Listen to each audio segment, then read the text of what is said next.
Kariabara, donc le panafricanisme et la nécessité d'une Afrique non alignée, et donc je clôturerai après une série de questions-réponses d'un quart d'heure, donc sur l'aliénation du nord de France, post-France Fanon, entre suprématisme et ethnomasochisme.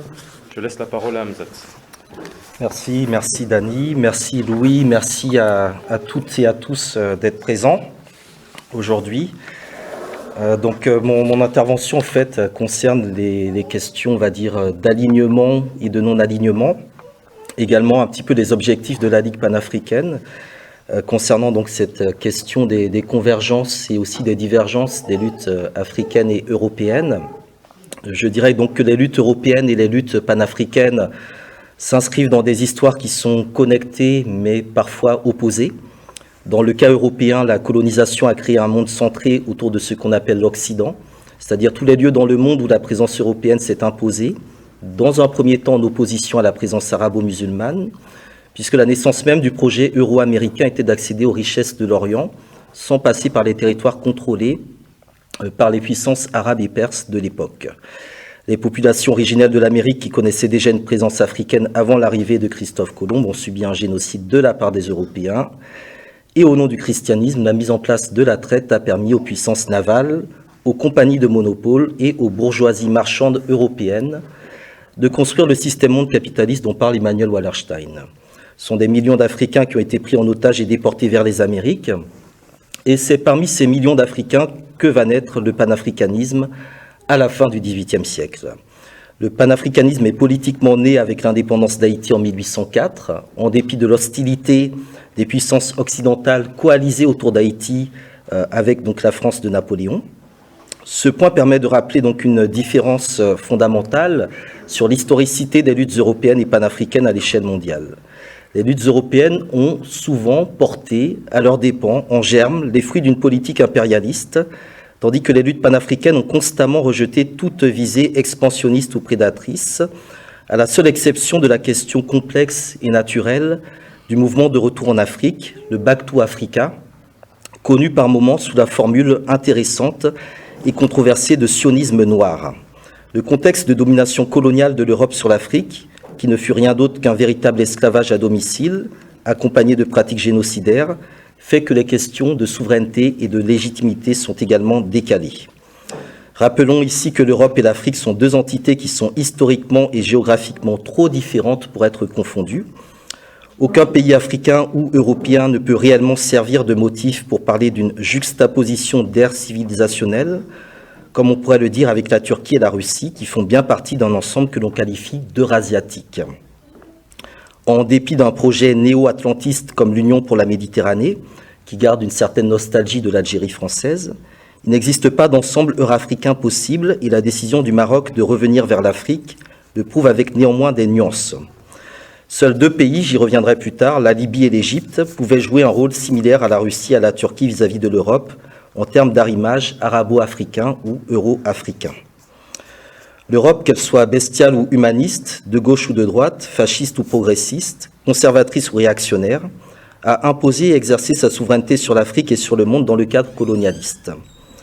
Le panafricanisme est un mouvement pour briser la souveraineté européenne sur l'Afrique, une souveraineté reformulée dans le cadre néocolonial par le droit de regard d'institutions comme l'Union européenne, par le chantage pour la signature de traités antidémocratiques comme les accords de partenariat économique, par des pratiques de brigandage comme celle de Vincent Bolloré, ou encore des discours de propagande délivrés par ce qu'on appelle les grands médias, les interventions militaires d'un pompier pyromane et d'autres formes de dépendance comme le franc CFA.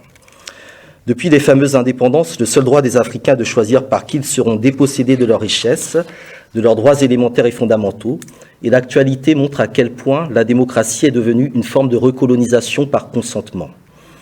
Ce rappel permet de souligner que le principe d'un gouvernement mondial est contraire aux thèses du panafricanisme, qui repose justement sur les relations d'émancipation et de solidarité, non pas entre les peuples africains et non africains en premier lieu, mais d'abord entre les peuples africains dans un cadre internationaliste. Le panafricanisme rejette dès le départ l'idée de mise en place d'un État mondial, qu'il soit africain ou non africain. Nous préférons parler de famille africaine mondiale, Global African Family, et d'État fédéré africain. Entendez bien, le panafricanisme s'oppose dès sa naissance au XVIIIe siècle en Haïti à ce qui serait une sorte de mono-impérialisme, c'est-à-dire une mondialisation alignée. C'est pour cela que la question de l'antimondialisme est une grille de lecture encore insuffisante pour un militant qui maîtrise le sujet du panafricanisme. L'antimondialisme n'apporte rien de nouveau ou de pertinent à la lecture de la spécificité historique et géographique du combat panafricaniste. Je rappelle que Haïti a été le premier grand moteur économique de la mondialisation capitaliste et industrielle. Les Africains de Haïti sont les premiers à avoir brisé en même temps le Code noir, donc outil raciste qui régulait le traitement fait aux Noirs insoumis, et en même temps le code oligarchique de l'impérialisme capitaliste. La révolution haïtienne est donc une révolution anticapitaliste et anti-impérialiste qui est intervenue avant même la naissance de Karl Marx. Des organisateurs panafricanistes comme Georges Padmore, qui a travaillé pour le bureau nègre du Comintern avant de démissionner, ont bien montré que le panafricanisme est une idéologie bien distincte du socialisme ou de l'impérialisme capitaliste. Le panafricanisme est précisément le code de la libération africaine et cette notion de code est très importante à comprendre à notre époque. Padmore avait compris que l'impérialisme est un pacte entre les élites des différents pays du monde, mais également une alliance tacite entre les classes dominantes et les classes moyennes et laborieuses des pays prédateurs. En échange d'un silence ou d'une indifférence au pillage des pays les mieux dotés en ressources naturelles, le pouvoir impérialiste achète la paix sociale en Occident et compromet les classes dominantes, civiles, militaires, politiques et intellectuelles des pays spoliés. Dans ce contexte, notait déjà Padmore, le socialisme en tant qu'idéologie de développement a obtenu le bénéfice du doute de nombreux Africains. Pourquoi ? Parce que les thèses sur l'impérialisme présentent le capitalisme comme le fondement de l'exploitation des colonies et le socialisme comme l'adversaire du capitalisme. Le socialisme a théoriquement défendu l'égalité entre les classes, mais il n'a pas été en mesure de penser et la question raciale et la question coloniale comme modalité de création de nouvelles classes sociales à l'échelle nationale et internationale. Il ne s'agit pas de savoir uniquement si les sociétés africaines étaient plus égalitaires avant l'arrivée des colons, ou si les Africains sont devenus par le biais de la colonisation la force de travail préférée de l'Europe, mais d'interroger pourquoi la pauvreté est l'élément le plus partagé entre Africains du continent comme de la diaspora. Pourquoi la prédation est particulièrement alignée sur l'Afrique et sur les peuples noirs. La question de l'alignement se pose à l'intérieur d'un pays, mais également dans les relations de ce pays avec le reste du monde. Le point de départ de l'alignement est la situation de classe. Le fameux multipartisme occidental ou démocratie avait un sens dans la mesure où chaque classe sociale cherchait globalement un parti ou une ligne idéologique pour représenter ses intérêts de classe. Le monopartisme africain partait en revanche du principe qu'il n'existait pas de représentativité des intérêts de classe et que l'unanimité est un élément compatible avec une certaine forme de démocratie. Pour résumer la vision de manière un peu caricaturée, on pourrait dire qu'en Europe, la démocratie serait le pouvoir exprimé de la partie majoritaire du peuple sur la partie minoritaire, et qu'en Afrique, la démocratie n'existerait que par le consensus et l'unité. Le parti unique des pays accédant à l'indépendance devait aussi montrer le besoin d'unité du pays. La démarche panafricaniste est tout autant différente de l'approche néocolonialiste du parti unique que de l'approche néo-démocratique, donc eurocentriste, du multipartisme d'inspiration occidentale. L'approche panafricaniste est celle d'un parti fédéral se déployant sur plusieurs territoires pour que de l'unité du parti, donc de l'unité de la ligne idéologique nourrie par la diversité des points de vue, découle une fédération politique d'États. Les questions de l'identité et de la rigueur idéologique au niveau de la direction sont alors importantes, car dans l'éventualité où un parti panafricain concourt pour prendre le pouvoir dans deux pays différents, avec un projet d'unification des deux pays concernés, imaginons par exemple les deux Congos, les autres partis joueront nécessairement la carte du micronationalisme ou du tribalisme pour faire échouer le parti panafricain et susciter l'hostilité de la population. En cela, les panafricanistes confrontés à la question de l'instrumentalisation de l'identité et du tribalisme n'ont pas grand-chose à apprendre de la montée des extrémismes en Europe et de la possibilité de l'éclatement politique de l'Union européenne, bien au contraire.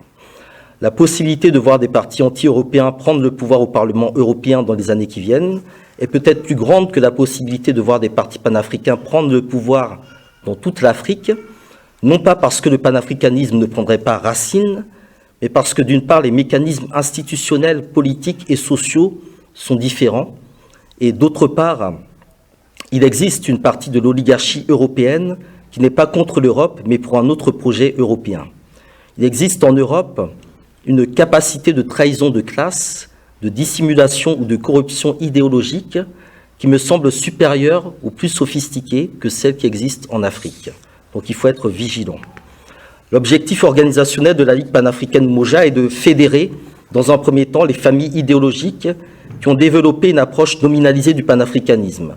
Ce sont les groupes garvéistes, sankaristes, lumumbistes, kroumistes, bogandistes, cabralistes, fanoniens ou diopiens.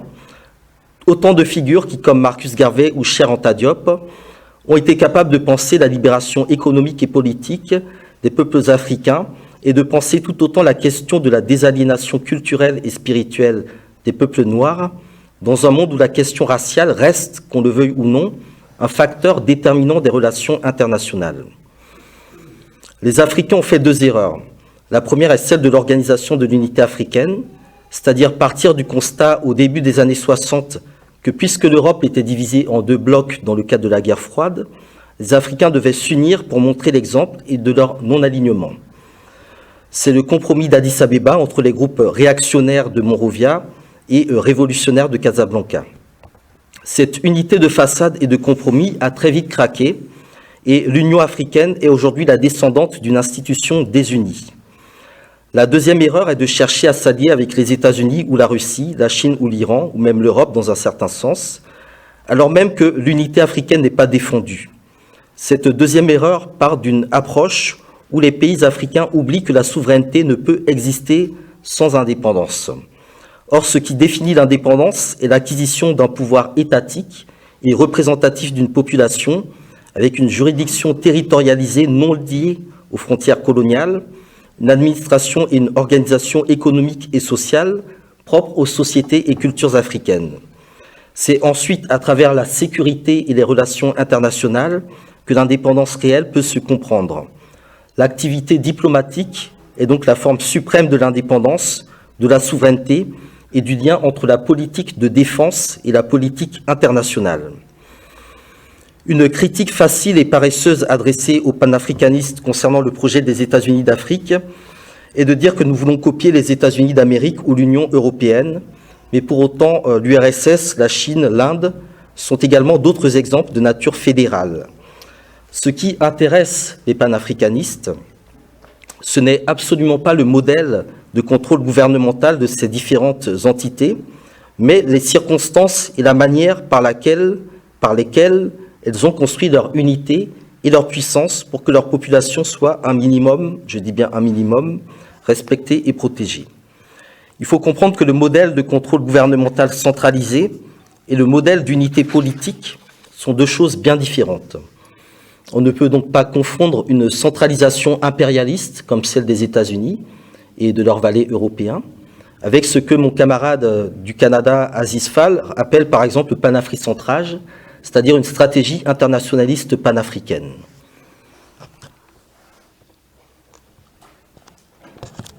Alors, faisons un tour d'horizon. Premièrement, concernant la Russie, Moscou a joué un rôle dans l'histoire des idées panafricaines. Beaucoup d'Africains des colonies françaises ont été exposés au socialisme et au marxisme par le biais notamment du Parti communiste soviétique et français. Ensuite, l'exemple soviétique de l'unification continentale avec l'URSS est d'une plus grande importance ou pertinence pour la situation africaine que l'exemple des États-Unis d'Amérique ou de l'Europe. Le pluralisme linguistique et culturel de la masse continentale russe est beaucoup plus proche de la situation linguistique du continent africain que du continent américain. Et pourtant, en pratique, peu de nationalistes africains se sont intéressés à la Russie comme cas d'unification continentale. Sur cette question particulière de continentalisme, ce sont les États-Unis d'Amérique qui ont raflé la mise, mais l'élément structurel russe qui a un intérêt ici, ce n'est pas l'unification réussie à l'époque de l'URSS en rapport avec la superficie du territoire, mais le développement industriel rapide de la Russie en dépit de son retard initial, ce qui nous amène à penser toujours les notions d'idéologie de développement en parallèle avec les notions d'idéologie d'unité. Hier comme aujourd'hui, vous n'entendrez jamais Moscou prendre position pour l'unité africaine en tant que telle. Car une Afrique unie serait au mieux un partenaire pour la Russie, mais plus sûrement un rival pour la Russie comme l'est déjà la Chine, et même pire, un allié de la Chine. La position russe est qu'il vaut mieux que l'Afrique soit au pire un allié du rival chinois qu'un allié de l'ennemi américain. Un État panafricain de type continental n'était pas et n'est pas dans l'intérêt de Moscou. Le panafricanisme ne va pas dans le sens réel des intérêts russes. Poutine trouverait plus d'intérêt dans une Afrique sous parapluie russe que dans une Afrique indépendante de la Russie. L'une des interrogations qui suit concerne la manière dont le rapport entre l'Afrique et l'Europe est aussi influencé par une partie de l'anti-américanisme européen. Une partie de l'Europe part du principe qu'elle partage avec l'Afrique une position anti-américaine et anti-atlantiste ou anti-mondialiste, sans comprendre que l'Europe est elle-même perçue d'abord comme une entité colonialiste et ensuite comme le cheval de Troie des Américains en Afrique. L'actualité avec la négociation des traités le montre bien, et l'urgence de l'Europe à faire signer les accords de partenariat économique aux pays africains répond de facto à la pression des Américains pour imposer des accords aux Européens. L'Europe tente ainsi de confondre la lecture économique de l'impérialisme dont elle fait les frais dans le cadre de ses relations avec les États-Unis, avec une théorie de l'impérialisme économique qu'elle-même applique aux peuples africains. L'Europe tente ainsi de confondre la lecture économique de l'impérialisme dont elle fait les frais dans le cadre de ses relations avec les États-Unis, avec une théorie de l'impérialisme économique qu'elle-même applique aux peuples africains. L'Europe est donc pour nous, Africains, une courroie de transmission de l'impérialisme et en même temps, chose très intéressante, le ventre mou de l'impérialisme. Et dans ce ventre mou, il y a le cas de la France qui est peut-être le ventre encore un peu plus mou de cet impérialisme. Contracter un pacte avec les États-Unis, la Russie ou la Chine, donc sans avoir notre propre idéologie panafricaine, c'est donner l'opportunité à l'un de ces trois de trouver une excuse pour empêcher l'Afrique d'avancer en paix. Le cas de l'Europe est un peu différent puisqu'il existe des divisions entre les pays européens. Les Scandinaves n'ont pas la même lecture ou le même passé colonial, les pays de l'Est ont été des satellites soviétiques, ceux de la Méditerranée ont leur sociologie politique et démographique, sans oublier l'existence dans cette union d'un pays qui est lui-même une union. Première puissance coloniale, mondiale puis impérialiste, le Royaume-Uni a décliné après 1945 pour se rattacher aux États-Unis. Le Royaume-Uni a été initialement exclu du projet de l'Europe des Six, puis rattaché au projet atlantiste américain et inséré comme tel avec son influence atlantiste américaine dans l'Europe des Neuf avant de décider d'en sortir il y a quelques mois, au moment où des négociations concernent précisément l'avenir des relations commerciales euro-américaines et atlantiques.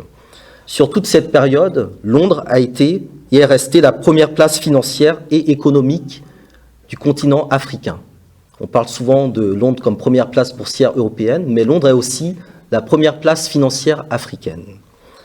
La Bourse de Londres est la première place boursière du continent africain en relation directe avec Johannesburg. Les pays africains, notamment les anciennes colonies britanniques du Commonwealth, ont exprimé en vain leur refus de se voir automatiquement intégrés aux politiques européennes du Royaume-Uni. Le Brexit est la décision politique qui a suscité dans l'opinion publique européenne, notamment française, des réactions qui rappellent un certain anti-américanisme caché, que l'on voit aussi dans la médiatisation de Donald Trump, mais que nous, Africains, devons analyser différemment avec notre propre grille de lecture. L'anti-américanisme est un facteur particulier dans l'analyse du panafricanisme et de la manière dont une certaine Europe perturbe une histoire dès lors qu'elle n'en est pas l'actrice principale. En effet, historiquement, le panafricanisme est né dans les Amériques, plus précisément dans la Caraïbe, et il découle du pannégrisme. Le panafricanisme a un lien historique plus fort avec les Amériques qu'avec la Chine, la Russie ou même l'Europe, du fait de l'histoire de la diaspora. Mais le panafricanisme, dans sa dimension première, était un mouvement de personnes et non une association de gouvernements.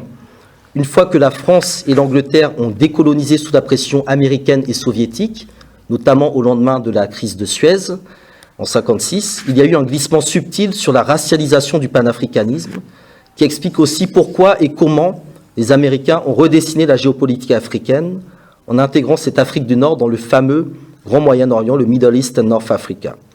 La force géopolitique du panafricanisme était de faire le pont entre les relations raciales et des relations internationales. Nkrumah avait compris cette nécessité du bloc continental africain, du Caire au Cap et de Dakar à Djibouti, et c'est pour cela qu'il tenait notamment à ménager Gamal Abdel Nasser.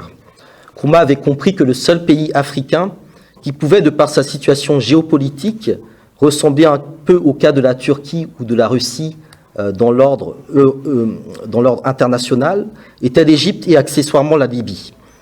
L'Égypte parce qu'elle est plus engagée que n'importe quel autre pays d'Afrique dans la géopolitique du monde arabe, dont le cœur est en dehors de l'Afrique.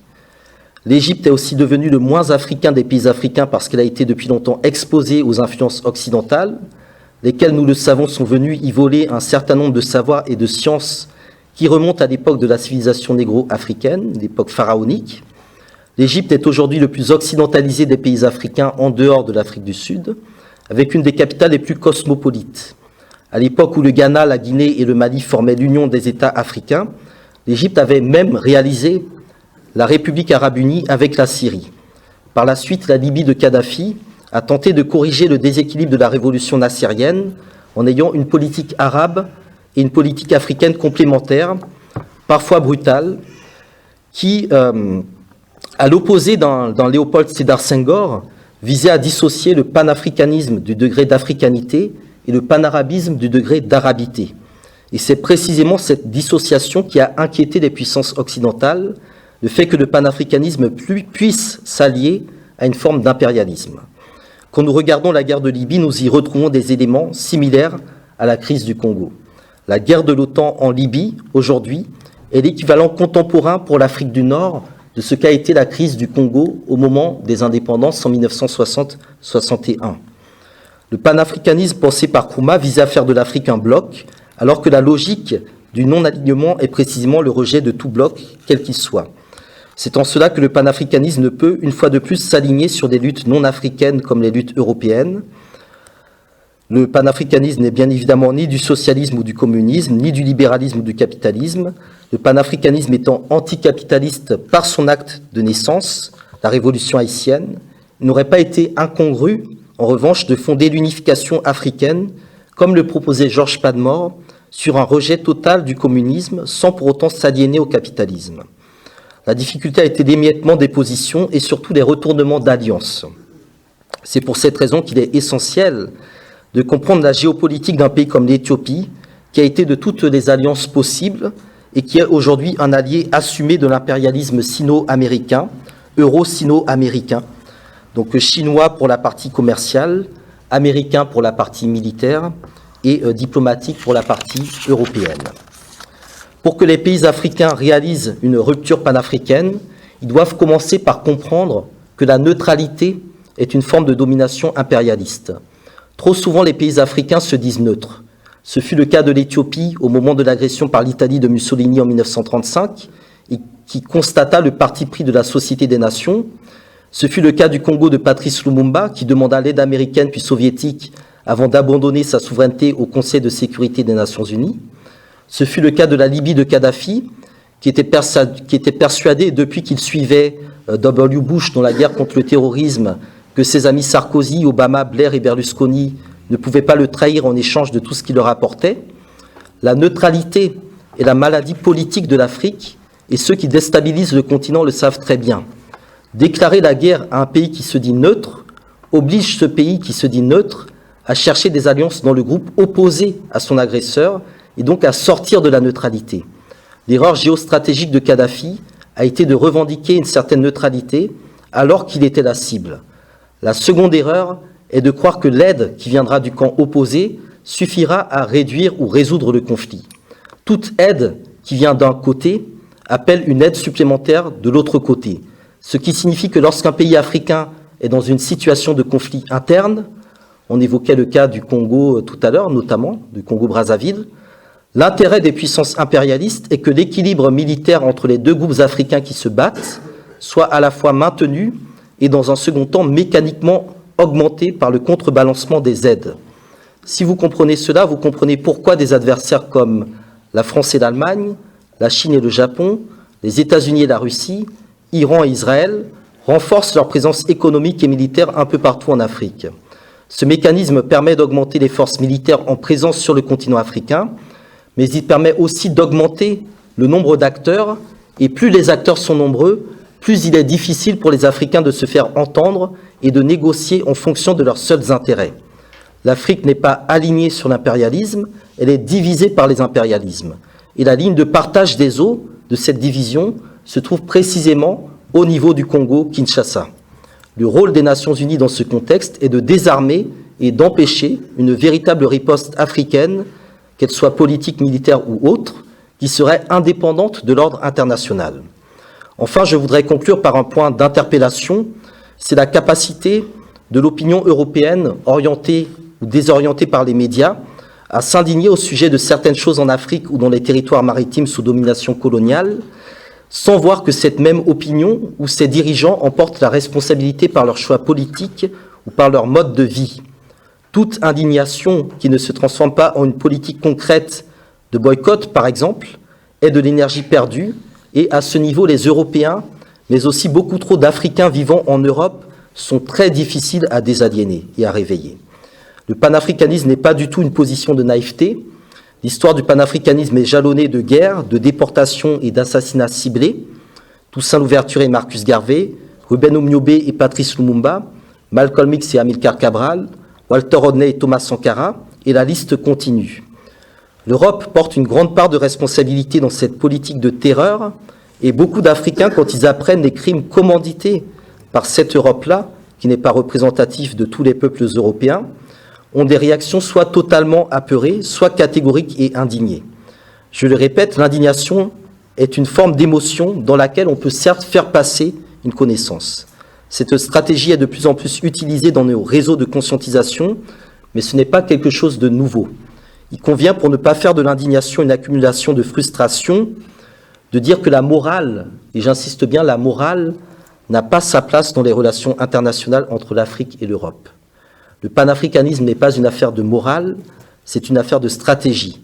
Il ne s'agit pas de répondre ou de créer un ordre moral, mais de penser réellement une organisation de libération mentale et politique pour les Africains du continent et de la diaspora.